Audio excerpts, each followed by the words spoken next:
Hi, Ryan Foley, partner of Cunningham and Associates today, and I am thrilled to be talking to you about some different ways you can maximize your research and development tax credits. So this video is intended for organizations that are currently taking R&D and may not necessarily be maximizing the amount of qualified expenses that they're capturing.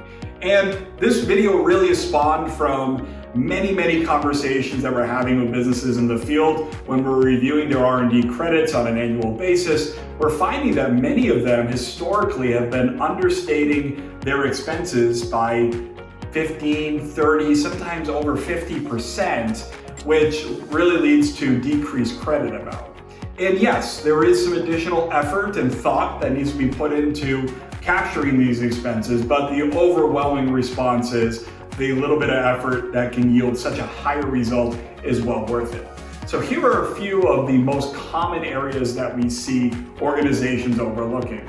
First and foremost, subcontractors. So if you have subcontractors within your organization that are doing similar things to you, for instance, if you're, say, a manufacturing company and based on capacity you sub out work, those subcontractors may qualify. And that remains true especially in construction, architecture, engineering. If you're hiring out or you're subcontracting qualified expenses, those costs may qualify as well.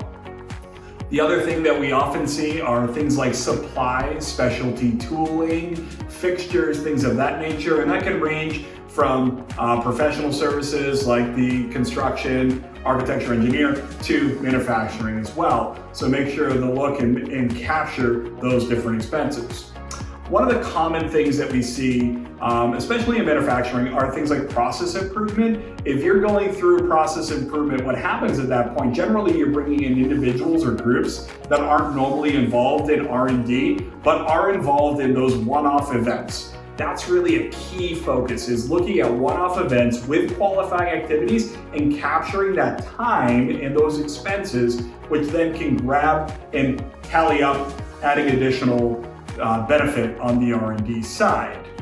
And finally, one of the things that we talk to all of our clients about is really just the frequency that you're looking at R&D tax credits. Many organizations wait till year end or several months after year end, and it's difficult to remember what was done, say, 12, 15, 16 months prior. What we advise all of our clients to do is take a look every 3 to 4 months, look at what was done throughout those 3 to 4 months, document those events so you have contemporaneous live documentation, and then what you'll find is as you start to roll up, it's much less effort at year end on your finance team and your operations team, and the benefit pays for itself because you're capturing that extra 15, 30, 50 plus percent. So it yields much higher tax savings. Hopefully you found this information helpful. Ryan Foley, partner of Cunningham and Associates. Please reach out if you have any questions. Thanks.